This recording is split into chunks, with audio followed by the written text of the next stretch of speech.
We'd like to thank everyone here at Caffè Lena for providing this space. Without their support, this festival would not have been possible. For those who have not already visited Northshire Books, please be aware that the recent titles of authors appearing throughout the festival are available for sale. We also have book plates available if you were not able to get a book ahead of this session.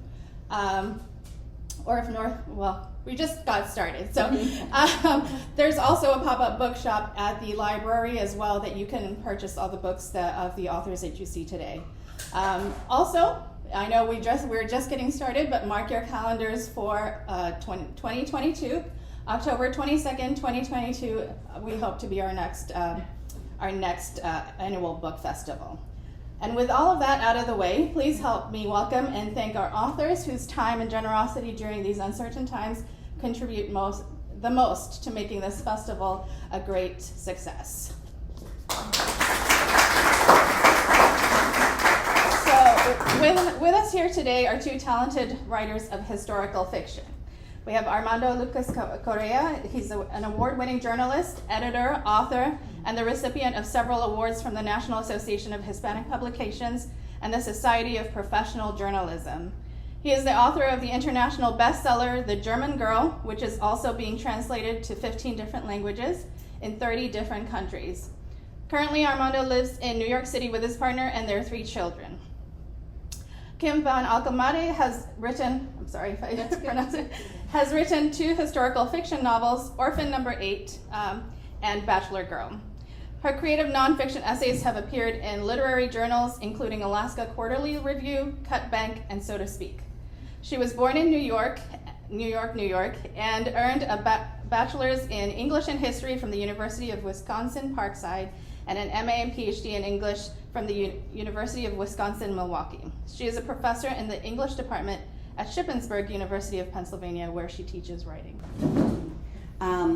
So I can get us started, I think, a little bit by just asking you to tell us a bit about The German Girl, which I think started your career with historical fiction, and how you came to be interested in the subject, and then I brought a little something to show you. Yes, well, The German Girl, I think I started writing around 1987. I'm Cuban, I was living in Cuba. I left the country in 1991. And I think the first time that I heard about the St. Louis, this German ocean liner with over 900 Jewish refugees who left Hamburg in 1939, all of them with permit of disembark in Cuba, and when they arrived, they were rejected by Cuba, then by United States and Canada. I think I was like 10 years old. It was my grandmother from my mother's side. She's a daughter of a Spanish immigrant who arrived in Cuba at the beginning of the 20th century. And I remember her saying that Cuba is gonna pay very dearly for the next 100 years because what they did to the Jewish refugees. And then I learned that my grandmother was pregnant with my mom when the boat arrived in Cuba. And then, when I went to college in Cuba, I had access to the National Archive, and I love, we love going to all these original papers. And I asked about the St. Louis, and the librarian said to me, whispering, because in Cuba everything has to be whispering. Oh, we used to have like 3 boxes labeled with the St. Louis, and all of them disappeared during the 70s. When I arrived in the United States working for the Herald as a journalist, I became obsessed with the St. Louis and buying all the material that you have available. I have original mugs, plates, menus, the diary from the captain. I bought all the books with the language that I don't read about the St. Louis. And then one editor, my first book that I published, right now it is in English, is In Search of Emma. It was in Spanish. And it was a kind of memoir of how I created my family. And one of the editors in Simon & Schuster, she read Spanish, and she said, Armando, you have to write a novel. And it's okay. All the writers who want to be writer, we have a novel ready. But that novel, I wrote it in my 20s, and I said, that's not the novel that I want to write. I show her all the material that I have for the St. Louis, and 3 days later I signed a contract with her. I asked about 2 years to finish the book, because I only presented like 10 pages. And then, we thought this was going to be fine in United States. There is a big Jewish community in New York. And then the book, it was a bestseller in Australia, Canada, Sweden, and I signed for 3 more books. Congratulations. Thank you. Yeah. It's a fantastic novel. I'm teaching this semester, and a number of my students are reading The German Girl, and I told them I was going to be talking to you, and they thought that was pretty amazing because most of the writers my students read in high school are dead. And I said, all of the writers that I'm going to give you to read are alive, and they're on Instagram, and you can let them know you're reading their books. So it's a nice segue for me. So I brought a little something that connects the book I'm currently writing. I'm working on just finishing up my 3rd novel. And so one thing that I came across that reminded me about The German Girl, one of the passengers, a family called Spanier, Fritz, Inez, Renata, and his wife, Babette, were on the St. Louis. And there's this photograph of them on the St. Louis, and the Jewish Holocaust organization, Yad Vashem, identified them as the Spaniards. And in the book I'm just finishing now, is about a young woman who's a computer programmer in New York City in 1960, but she helps a Holocaust survivor from the Netherlands track down his lost mother. And so there are a number of chapters set in the Netherlands. My father was Dutch. And in the Netherlands, the transit Camp Westerbork, it's a very unusual part of the Holocaust system. And as a transit camp, it's quite unique. So I really got, again, very fascinated, and you get obsessed with things. Yeah. And so one of the things I learned was that the doctor at Camp Westerbork was Dr. Spanier from the St. Louis.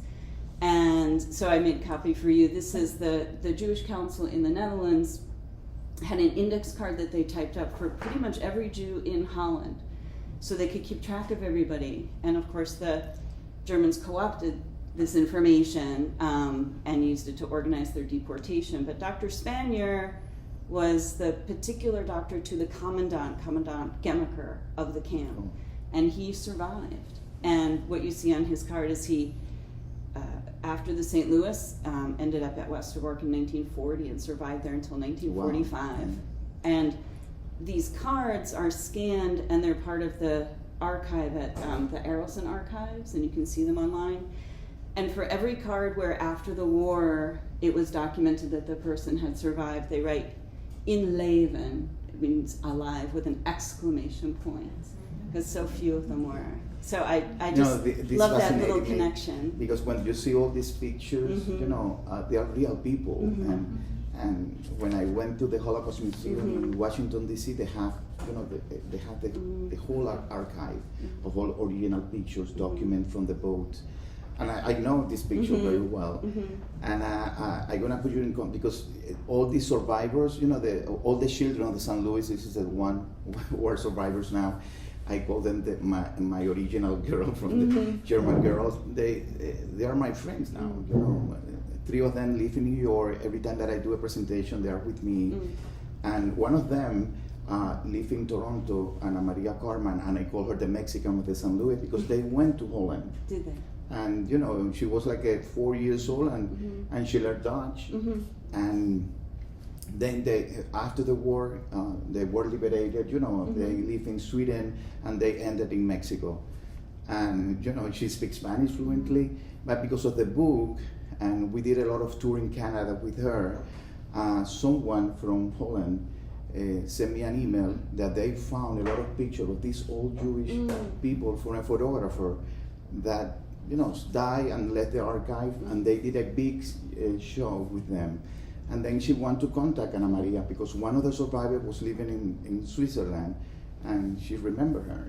And then when they put them in contact, this woman never again spoke Dutch. And when they start talking to this woman, she realized that she spoke Dutch. Wow. It was fascinating to me.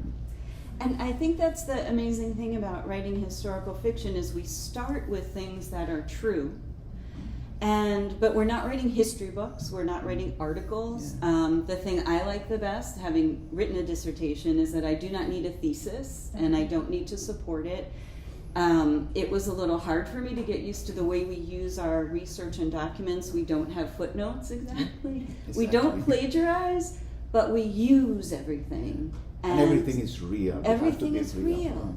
And yet the story is from our imagination, the story is fiction so that we can take people on a journey and let them inside a character's heart and minds in a way that you can't do in biography. So my first novel, Orphan Number 8, started with a similar obsession. My grandfather grew up in the Hebrew Orphan Asylum in New York City in the 1920s. And growing up, we all knew my grandfather had grown up in an orphanage, but we never knew what it was like. He never spoke much about it. My mom and her brothers had the impression you weren't allowed to ask. But I'm a writer, and I think being born a writer means you like to ask, and you like to be curious, and you want to know everything. And so I asked my grandfather a bit about the orphanage, and after he died, I learned that the archives of the orphanage are in New York City at the Center for Jewish History. And so I started doing the research there just to understand his life better. I was able to tell my mother her grandfather's name. My grandfather, his father abandoned the family, and that's why they grew up in the orphanage. He never spoke his own father's name, so his children didn't even know their grandfather's name. And I learned that from the archive. And I thought I was doing family history research, and then I read this, what was I reading? The meeting minutes of the executive committee of the orphanage, because when you're obsessed with something, you just want to know all the details. Yes. And I read this little passage, the children who arrived who are bald because of the x-ray treatments they got at the infant asylum, we voted to buy them wigs. And I was like, what just happened? Children are getting x-rays at another orphanage, and on top of it, the doctor supervising that particular experimental treatment was a woman. And in my notes, I just made a little symbol for a woman doctor. So the whole time I was writing the novel, I didn't really know much about this particular individual. And it was after I finished the novel, I went back to the archive. I thought I better check my notes and make sure I didn't invent this entire situation. And the real doctor's name was Elsie Fox. She was a graduate of Cornell Medical College in 1918. And she was indeed a pioneer in x-rays, which at the time, nobody really knew what they were for, and they just said, let's try it for this. And in my novel, I thought, what could she have been doing? Because there's no, in the meeting minutes it says, she sent us a letter explaining her experiment, but it's not in the archive anywhere, so I have no idea. And I invented an experiment for her to have conducted on children. The infant asylum, the Hebrew infant asylum, or home for Hebrew infants, all the names are similar and they're kind of interchangeable. They did a lot of medical research on the children there, as was typical of all orphanages at the time. But being on the other side of the Holocaust, it's very hard to look back at that history and not see it through that lens.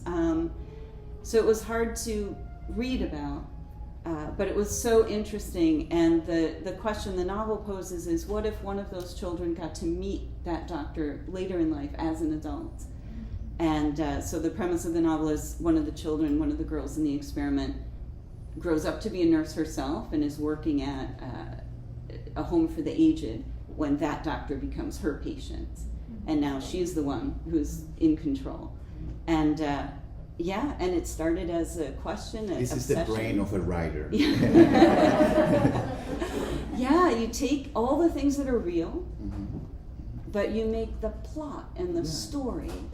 So, and then your second novel, The Daughter's Tale, was a continuation of the German girl research? Yeah, because I'm a journalist, and I obsess with fact too, and I need to have all my details, and I think when I started working on historical fiction, I didn't know it's going to be a novel. I thought it's going to be a non-fiction book, another one, but I became a father, and everything changed when I had my daughter. And then I decided to give a voice to this character that I created, and it was based, of course, in real characters. and trying to get like emotional connection with the characters, and because it's easier to say, oh, Hitler killed 6 million Jewish, but if you don't see the face, it's a number. And this is what we do, no, when we're writing. And then I remember buying postcards and materials, and I didn't want to interview the survivors because this is my story, the story that my grandmother passed to me, and I want, it's gonna be a fiction book. And then when I finished the book, I sent it to translation. I write in Spanish, and I started interviewing the survivors. And then I met this little old lady living in Kew Gardens, New York, in an apartment that looks like you went back like 50 years back. It was magical. And then she told me this story. That she was in the St. Louis. She was 1 year old with her grandfather, mother, and father, and they ended in French. And she started talking, speaking French because she was like 1 year old. And then the Nazi arrived 4 years later, and they were sent to a provisional concentration camp controlled by the French army. And one day, she went with her father to the woods, and someone took her. They exchanged her for jewelry with some farmer, and then she never, saw her parents again. They ended in Auschwitz. They were killed, and she wrote in France, happy. She went to the church, Catholic church, and one day, when she was like 10 years old. An uncle from Washington High, a Jewish uncle, put in contact with her, and then she had to move to New York.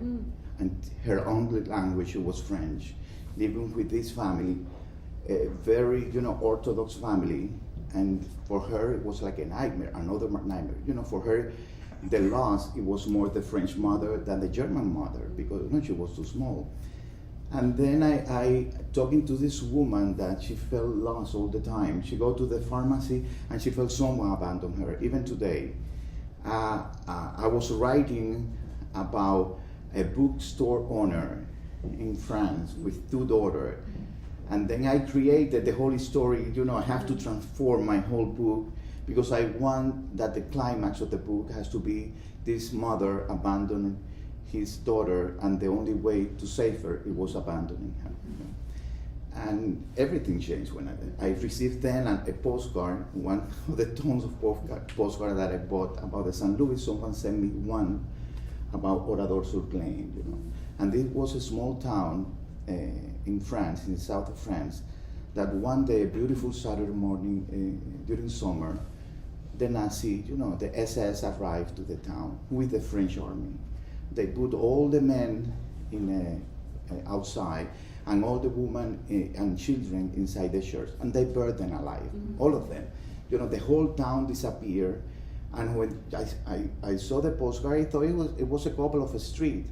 When I went there, it was the whole Saratoga Springs. It was a big town with a square.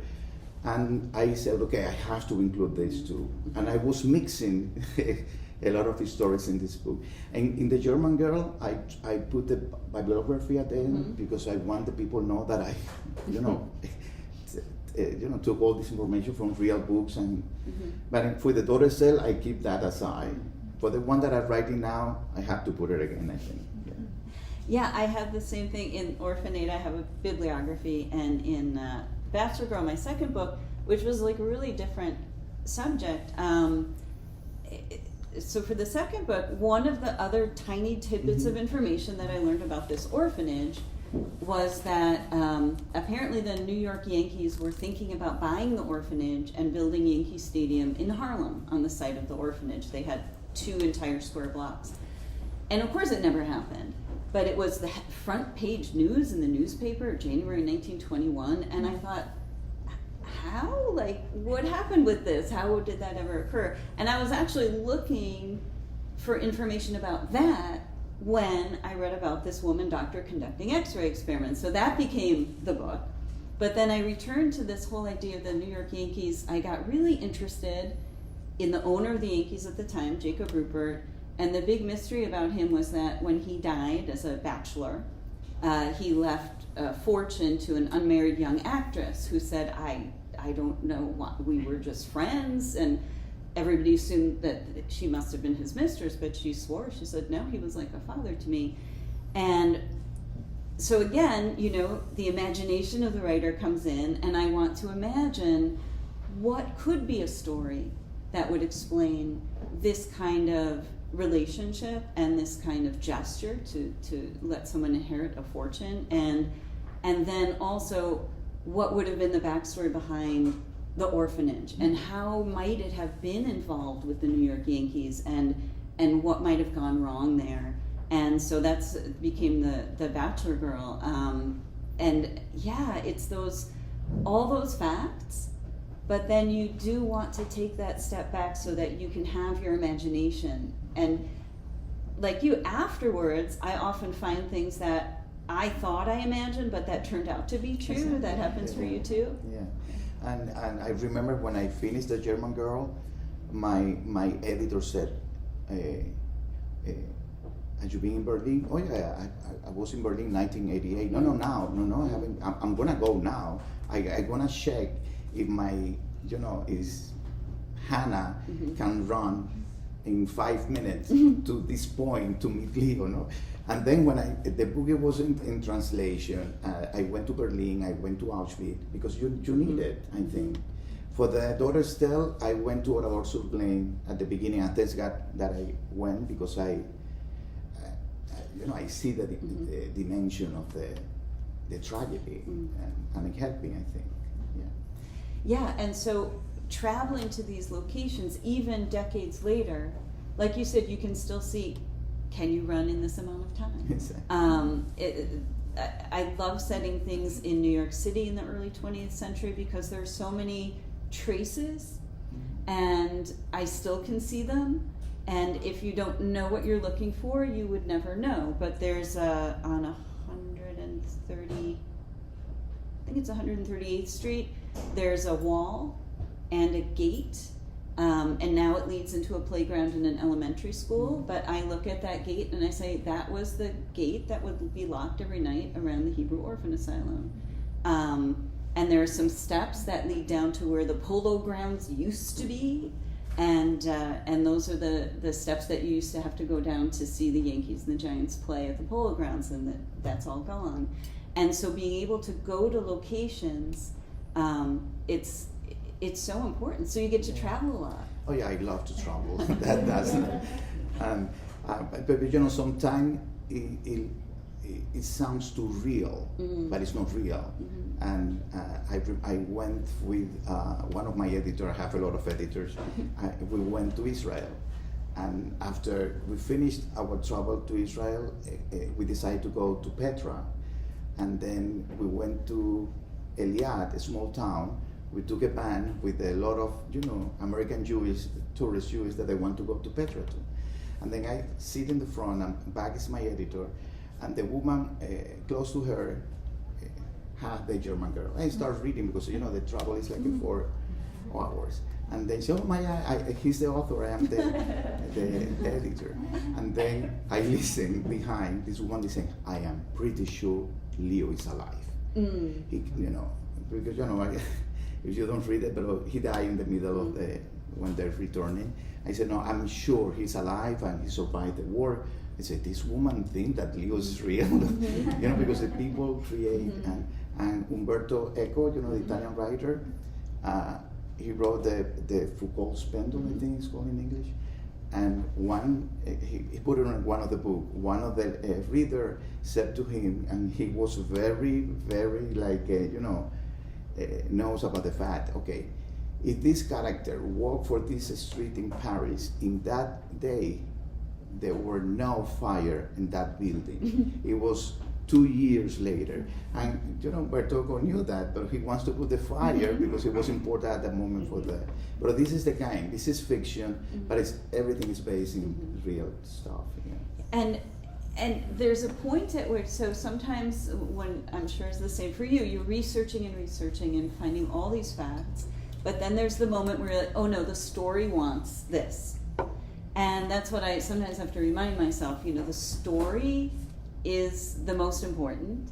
And so if the story wants the fire to happen 2 years before it did, then it has to happen. And so it's this weird thing. So the book I'm just finishing now, again, because it's set in during the Holocaust, and I felt so obligated, to get as many facts correct as possible. It was actually really hard to write. It was the middle of the pandemic when you think, writers, oh, they must love this. They have to stay home all the time. But I was so distressed. It was really hard to write. And all my research is about the end of civilization and the rise of fascism and the detainment of anybody who's identified as different. So it was just a very uncomfortable time. And I'm looking at these, these archives, and it was very heavy. And then there's a point where you say, oh, but this has to happen in the story.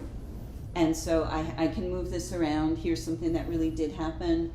But then you have your plot and you have your timeline. And so when people read historical fiction, I think the attraction is that they can feel the realness. And as you're going through the book, you can just stop and say, wait, Google this. Did that really happen? Is this a real person? And usually yes. Oh, yeah. Usually yes. And yet the story has to carry you because it's the story that takes you on the journey. Yeah, and sometimes you are in the book too, because the phrase of my grandmother is the same phrase of Alma, the mother of Hannah in Cuba when she arrived. Cuba is gonna pay for the next 100 years, and all the houses in my books, they are my houses. If they live in New York, they live in my apartment. I don't know why I do that. But I always imagine in my apartment, and then when it's in Berlin, I have to go and find exactly address. Even I'm gonna mention it, but I need to know what is the street where, he's living. And I remember because these people, most of them, they were rich. They were Jewish, but they were white, blue eyes.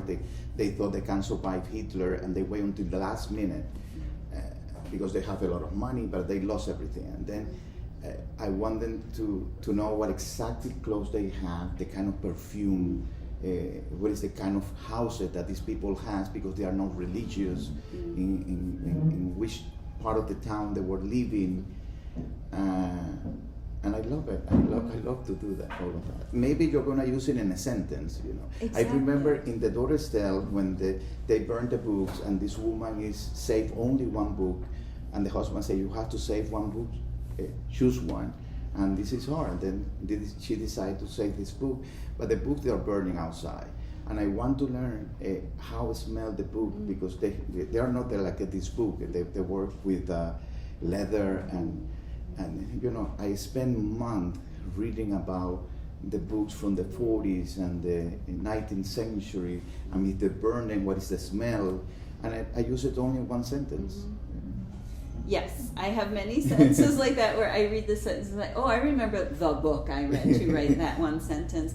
But I think for a writer of historical fiction, it gives us like the confidence then to take the reader with us on this journey. And I think we need as writers to know so much more than you need as readers, but we need to feel like we can really take you someplace.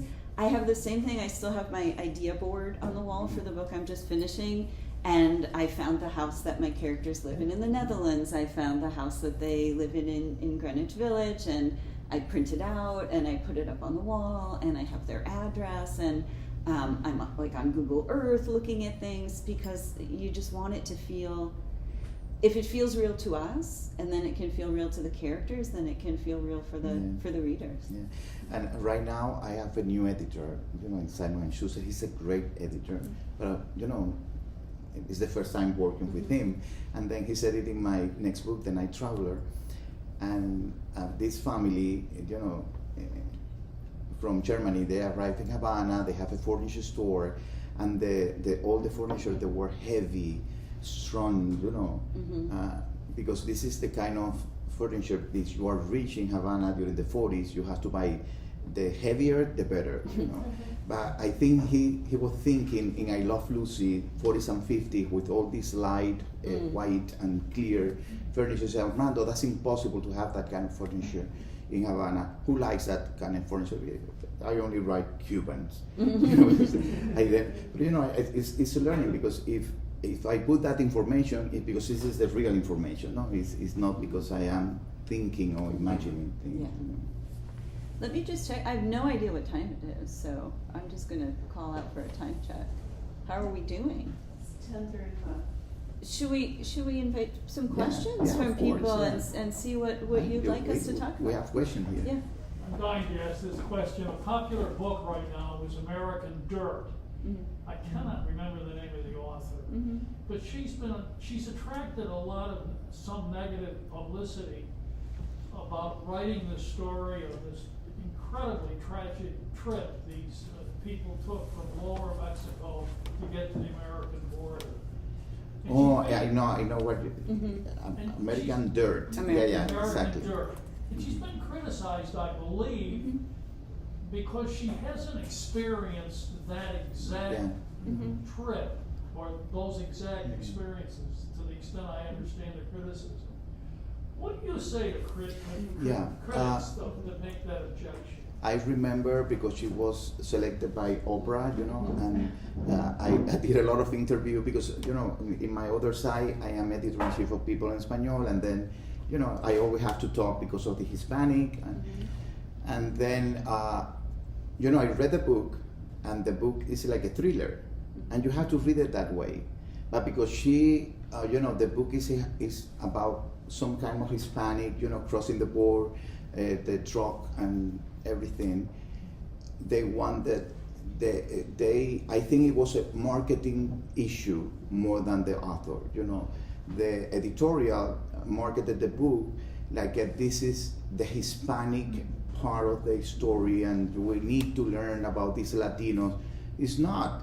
This is not, even if, you know, historical, it's a thriller. And she created this character, and with a lot of phrases, you know, like it's sometimes ridiculous. I remember in one part, this woman, you know, hugged her sister, and she feel the brown of the skin, the smell, you know, that's tacky, you know, in a way, and impossible. But you can write whatever you want, you know, and that for me was absurd. I don't know what you think, you know, I don't have any problem with her.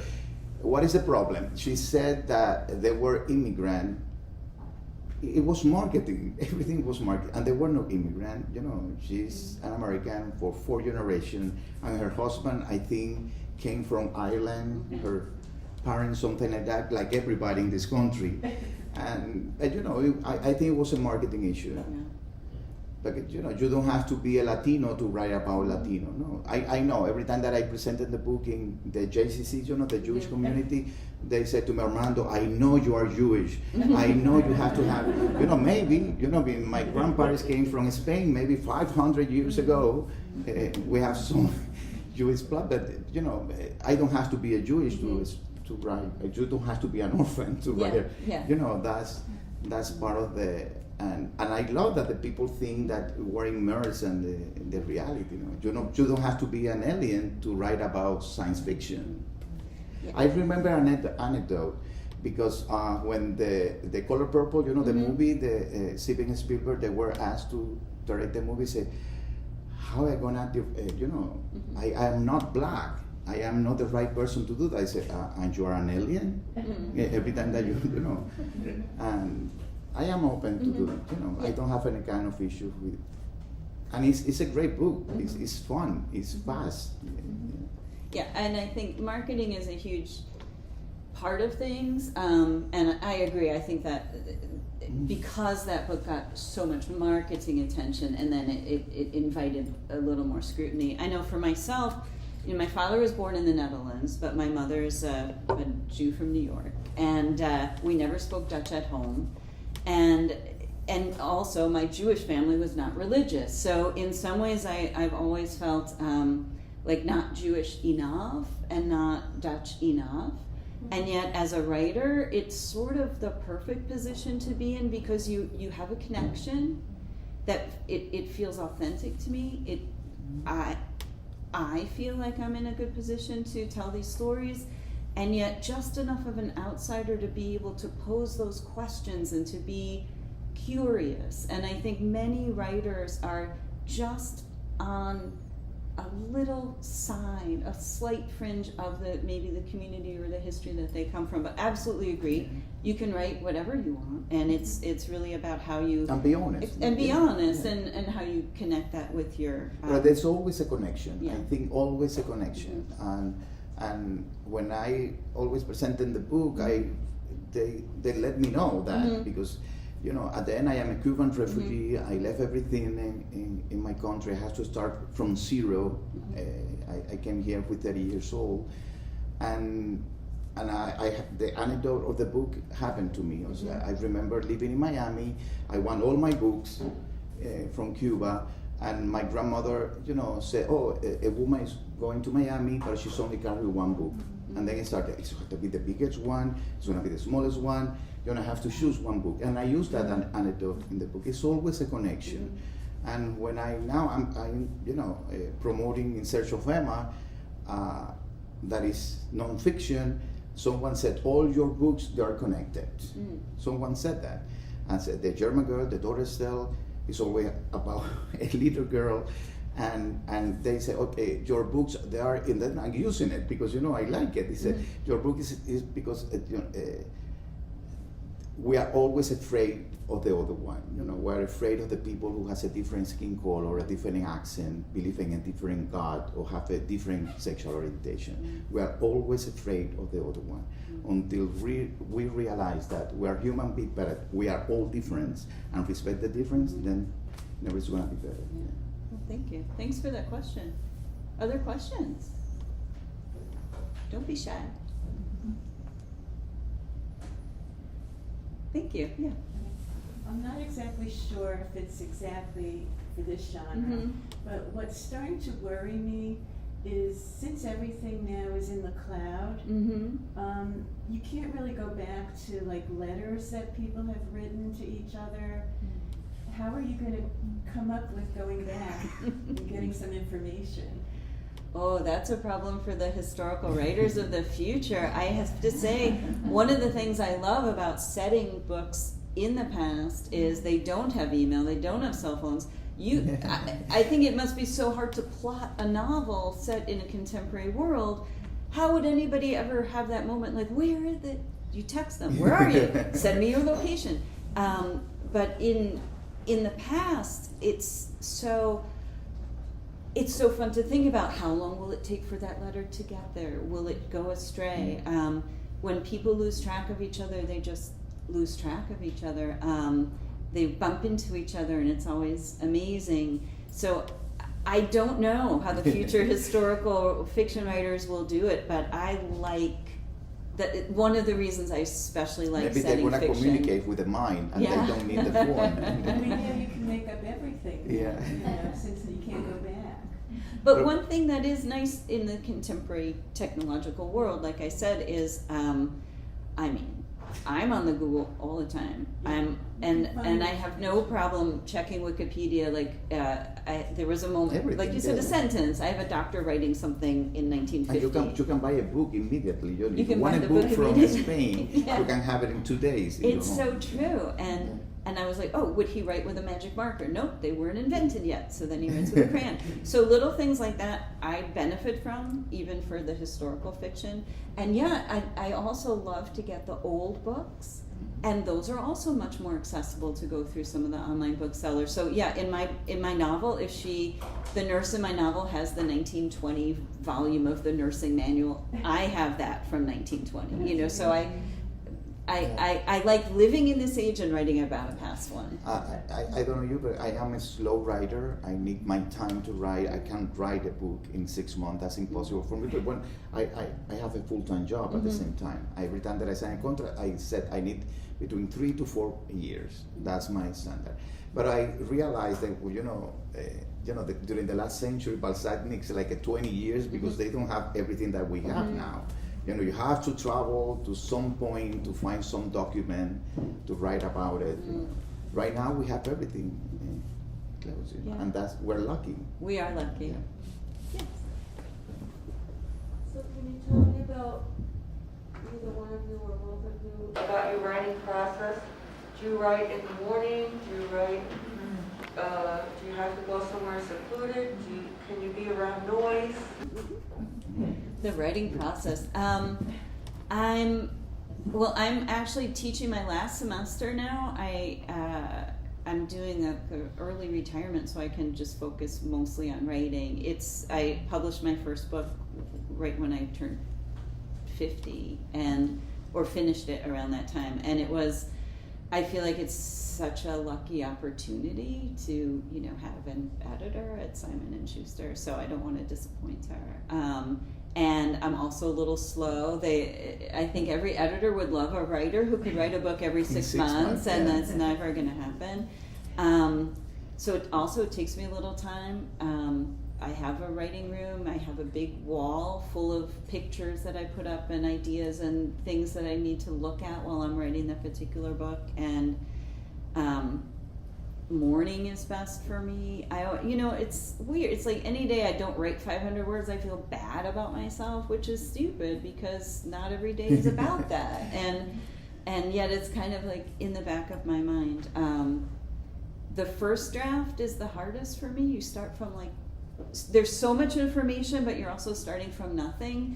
And once I have a draft, then I feel like I can really get to work, because I like rewriting and editing and revising, and that's my favorite part. The research and the revising in the middle, where you have to write the first draft, I don't know about you, that's the hardest for me. Yeah. With The German Girl, because it was my first novel and I signed the contract, I am a journalist, I never miss a deadline. I was writing like crazy, and I have children, I had 3 kids. They were small during those years, and I wrote between 9 p.m. after, we read together some bed until midnight, and the next day I edited between 7 to 10. That because at 10 started the craziness in my office. And I remember finishes always at midnight, 1 a.m. and say, oh my God, I hate everything that I wrote. And the next morning I love everything that I wrote. And say, okay, this is the mechanic. During the weekend, I wrote a Saturday or a Sunday, and the other days with the kids. And it took me like 2 years to finish the book that way. With the daughter cell, it was different because I know what I'm doing and I know my time and everything, and I put the famous 500 words per day, and sometimes you write more, sometimes less, and the process of editing for me is crazy because I write in Spanish, I send the book for translation in London, we have different hours, and Nick he's a diva, he's a great editor, but he's a diva, and he has to choose you. And he translates Isabel Allende, all this big name in the Hispanic world. And then we're always fighting at the 3 a.m. in the morning because his time. And when it's finished the translation, go to the editor, and then I have to respond all the comments from the editor and do it in the Spanish copy. And they have to have like a big screen with the 2 files together. And sometimes, you have to write more. It's exhausting, but I love it.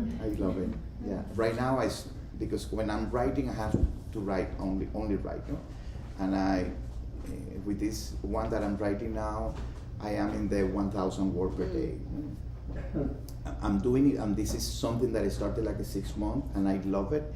I have another fellow writer that she's really slow, and we have the same agent, and she has to finish the novel, and she was missing the deadline, and we said, okay, let's have 1 hour per day, only 1 hour, maybe it's gonna be 2, and we're gonna be in FaceTiming. It was during the pandemic, and we're gonna talk only for 5 minutes or 10, and then we're gonna close the window, we're gonna be there, and we're gonna write our 1,000 words. And I was helping her.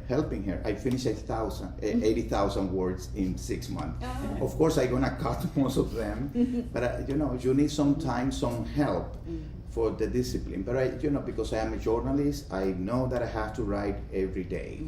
And this is I'm not going to the gym or I don't exercise too much. I walk a lot for you take the long walks. Yeah, I run 4 miles every day, and I have a house upstate New York. Then I have a trail.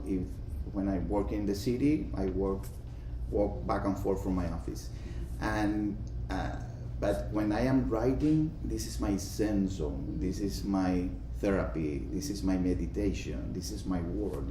Outside this is craziness. I love my craziness, but I need some time be with myself. Yeah, and I think all writers, you have to have a temperament that you can be alone with your thoughts and really live in that imagination. And I know for me, it's like important to try to get out of that and be in the real world.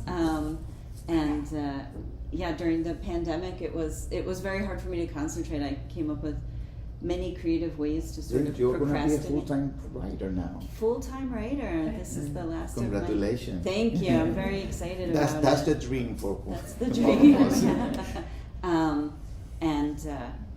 I took an online Dutch class because I decided in the middle of the pandemic I need to speak Dutch finally.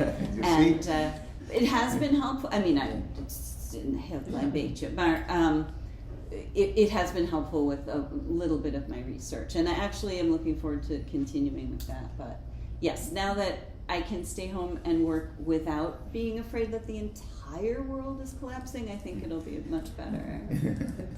Another question. So I suspect you have a number of starving artists in this room, people without major publishers. What is it you wrote that got the attention? Are you both Simon & Schuster? What is it that got the attention of a major publisher who will do some of the heavy lifting for you? For me, Orphan 8 was my first novel, and like you, I started it out of a topic I was obsessed about and interested in my grandfather in this orphan asylum, and I wrote it just to see if I could stick with it and finish. I'd written a dissertation, which just about killed me as a writer. It's not a very fun genre, and I was teaching writing, but I wanted to see for myself, could I write a novel, and what would I learn? And so over 5 years, a little bit every day, I worked on it until I got it about as good as I could get. Sent queries to agents, sent queries to independent presses, got rejected by everybody, said, okay, put it away, started something else that I never will publish. And I went to a conference called the New York Pitch Conference, where some editors come and hear your pitches, and you learn the one page where you pitch your book is its own complete genre. So it's like, on the one hand, write 80,000 words, on the other hand, write 300 words, and they're very different.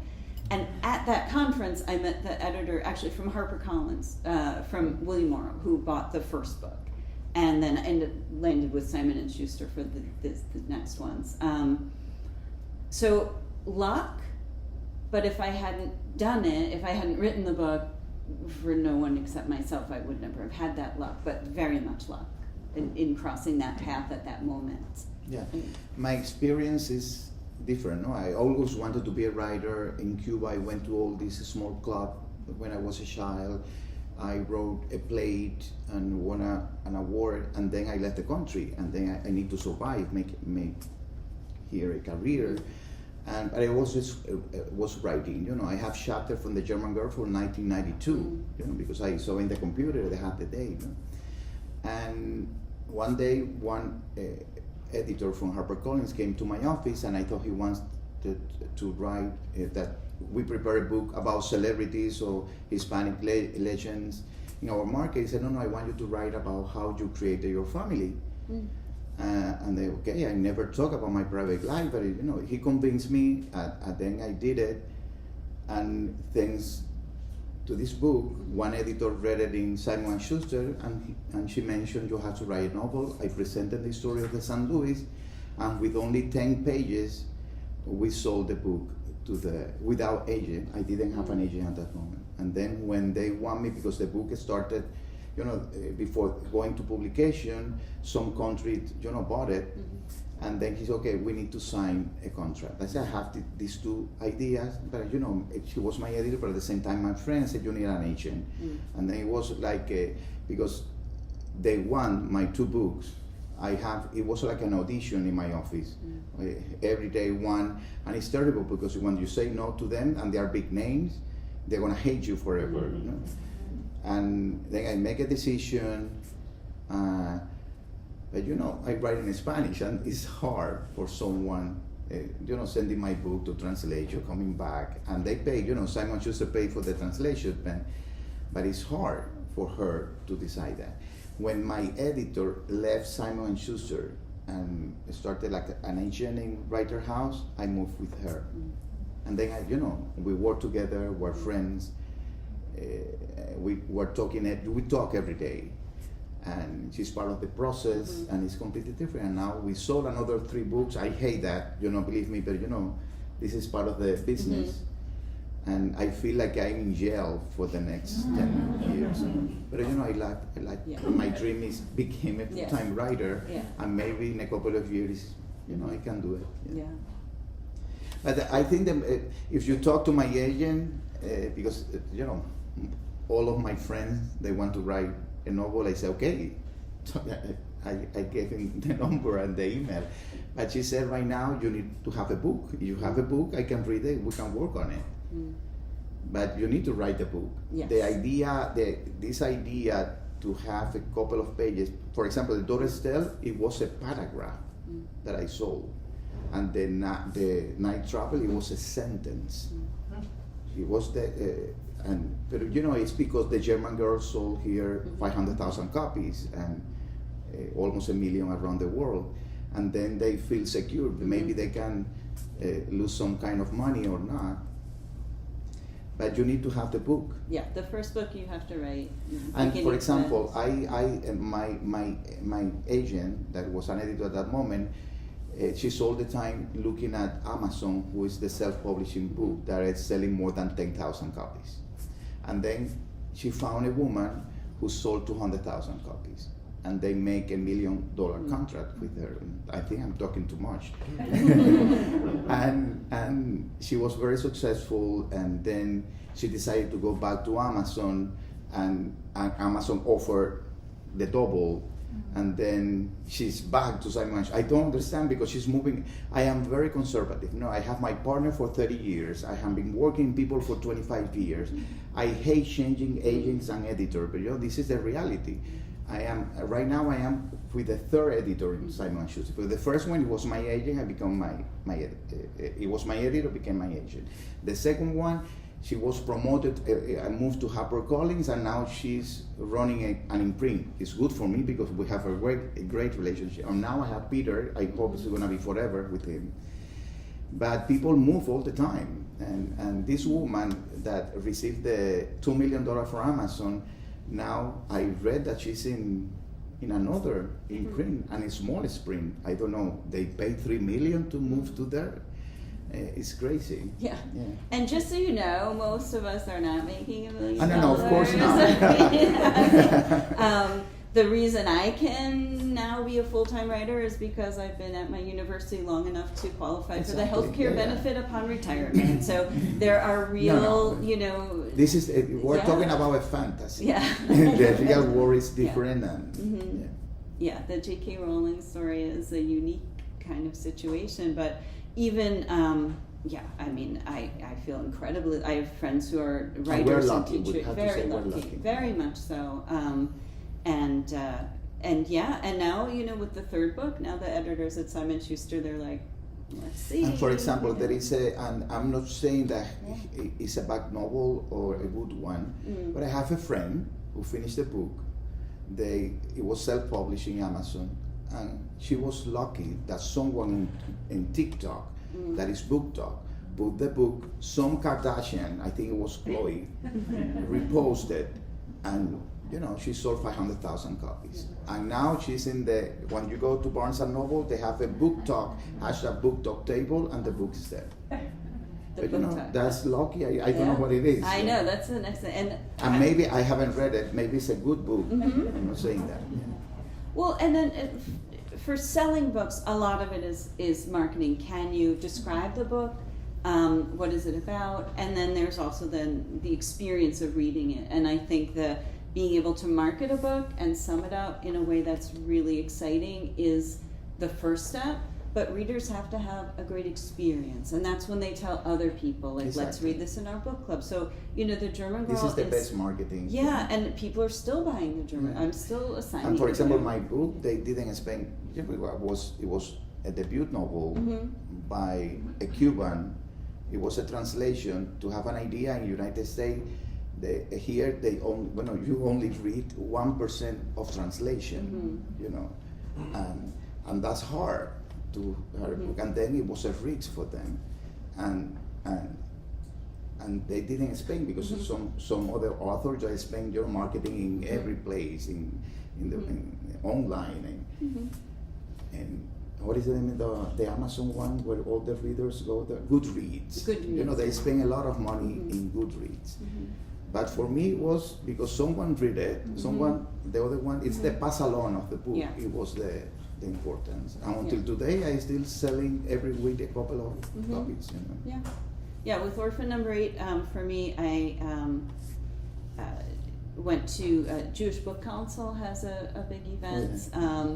And so most of my traveling and events for Orphan number 8 were at Jewish community centers and events like that. And then, people say, okay, we'll read it in our book club. And then people say, oh, I'm in another book club. Do that too. And it's a wonderful, it's like this whole ecosystem of They help readers. you a lot. Yeah. But for me, it was like a torture the first time that I went. It's like an American Idol. You have to sit with all the writers in front of, with a microphone, and you only have 2 minutes. 2 minutes. You have to explain. And they're timing you down. They time me, and they're very aggressive against you when you pass the 2 minutes. And they prepare you, and they said you have to go now. You have to sit here. You are gonna move in from seat. I was exhausted when I finished it. It was. I'm hoping the next book to bring it back there because it was You exhausting. don't have to go now. I know that no. you can put it. The publishing house paid for you, and then they have it in the catalog, and they can invite you because they know you after a couple of books. Yeah. I'm not gonna do it again. Oh. Believe me. I did it twice, and that was enough. That was enough. Maybe a final question, if that's the right amount of time. Yeah, it's 11:02. Yeah. Another listen, one. Yeah. What do you guys like to read for fun? Do you do all your reading in Spanish? No. I read I read in English, in Spanish, Italian a little, sometimes French, a little in Russian too. Oh. Yeah, I love languages. Yeah, but when I'm writing, because I write in Spanish, I'm trying to read in Spanish. Of course, if about research, everything is in English.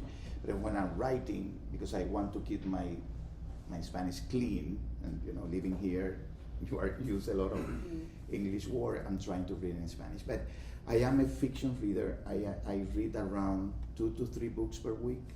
I think I read fast. I write slow, but I read fast, and I obsess with the new books, everything that is new. Sometimes I go back to the classic.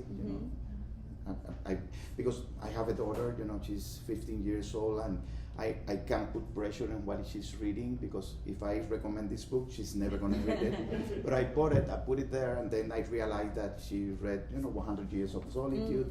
And right now, maybe because of school, she started reading Tolstoy and Dostoevsky, and then when she's reading, I try to go back to this book with her. But for me, I love when there is a new book in Holland, I need the book immediately. Or when I am fan of Maggie O'Farrell, and when I know she is going to publish the book about the Shakespeare's son, Hamlet. It knows Hamlet, it's called Hamlet. and I wanted the book. I wrote to the publisher, I need to read the book immediately, and then I use all my connection to have the draft. But I need to read it. I have that kind of issue. I think I have my OCD or something crazy in my mind. Yeah. Well, I also just read Hamnet, which I love was, that book. I It was the love- best yeah. book during the pandemic. Yes. When I read it, and then I bought it in Spanish. I love to know a different translation, what is they doing in Spanish, and I love the translation too. It's a gorgeous book. So yeah, I love to read other historical fiction and then also contemporary fiction. And then for my research, I read a lot of nonfiction. And I like, when I'm doing the research, I like to read books that were published at the time and not so much about the time. So I'll read old novels, I'll read memoirs, things like that.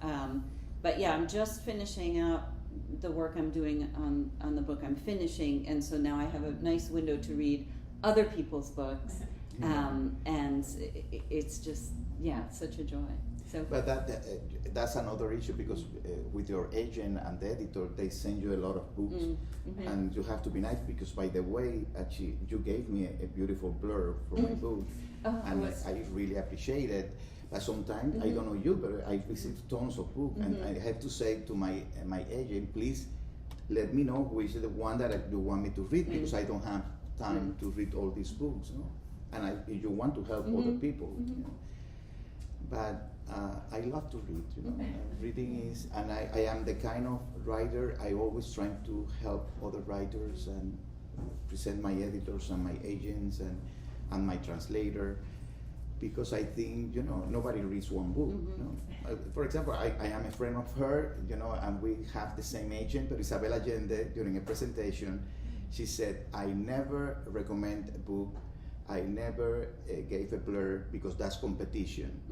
But for me, it's not competition. You know, if you read, you're gonna read more. I don't know anybody the person who reads only one book, that's not a reader. Yeah. Another thing that I read and I love is because if some books sold 1 million copies, I need to know why. And that's fascinating to me. And my editor now, he bought a book in Sweden for $15,000. That's nothing for a big imprint house. No? And then the book sold 1.5 million in less than a year.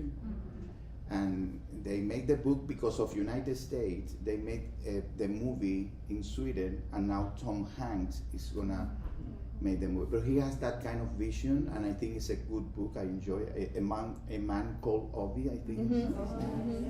And you know, he was lucky, because in Sweden he published a book, nothing happened with him. Yeah. well, it was a joy for me when your editor sent me The Daughter's Tale to read and to blurb, and it was my honor. And it's been my honor to be on the stage with you and to meet you. It's the same and thing, you know. And I think we should wrap up so that you can go to other events at the book festival, but we'll be around, and thank you Thank you very so much. Thank you for Thank having you. me.